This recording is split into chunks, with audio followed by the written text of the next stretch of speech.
साथियों, ये टीएलएम का निर्माण किया और इस टीएलएम को हिंदी में इंग्लिश का नाम इसका टीचिंग लर्निंग मटेरियल का मतलब कि कम लागत में हम गणित की ज्यामितीय आकृतियों को कैसे सीखा जाए, कैसे समझा जाए, कैसे परखा जाए। अब यहाँ हमने एक मानव देह बनाई गई, मानव का चित्र बनाया गया।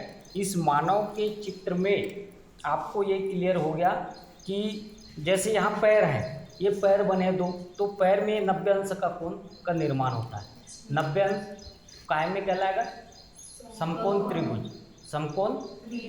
समकोण त्रिभुज ऐसा त्रिभुज जिसकी 90 अंश का कोण बनता हो, वो समकोण त्रिभुज कहलाएगा। और ये जो कमर का भाग कहलाता है, ये अपने शरीर का कमर का भाग, ये क्या कहलाता है? आयत। मतलब यहाँ पे ये सिद्ध किया गया है, आयत की परिभाषा भी सिद्ध हो जाएगी और इसके माध्यम से हम विज्ञान को भी सीख सकते हैं।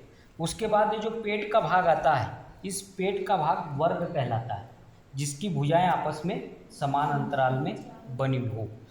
उसके बाद हम चले तो ये ऊपर का भाग जो कहलाएगा, ये नाक वाला भाग, ये त्रिभुज कहलाएगा, जिसकी 3 भुजाएं हैं। ये नाक 1 2 3 भुजाएं जो है, ये इसका क्या कहलाएगा? त्रिभुज कहलाएगा। ये जो दिया गया भाग सर्पाकार, ये जो कान का भाग है, ये सर्पाकार रूप में दिया गया।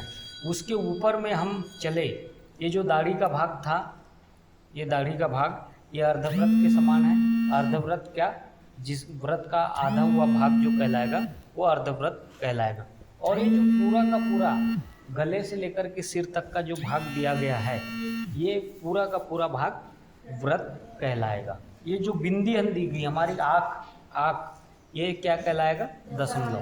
तो कहने का मतलब कि टीचिंग लर्निंग मटेरियल के माध्यम से कम लागत में स्कूल में पढ़ी अनुपयोगी चीज़ें, ये सब स्कूल में सामान्य व्यवस्था में पढ़ी थी, हमने इसके माध्यम से गणित की ज्यामितीय आकृतियों को इसलिए बनाया गया है कि आप लोग इसको बहुत अच्छे से सरल तरीके से समझ सकते हैं, सीख सकते हैं। और इसको सीखने, इन चित्रों के माध्यम से आप है और छोटी क्लास के बच्चे जो है, उनमें सीखने की एक क्षमता बढ़ती है, ललकता उत्पन्न होती है। तो अब आपको ये सभी के सभी, जैसे कोण है, आयत है, वर्ग है, अर्धवृत्त है, वृत्त है, त्रिभुज है, सर्पाकार है, दशमलव है, शंकु है, इनकी परिभाषाएं अपने आप आपको याद हो जानी चाहिए।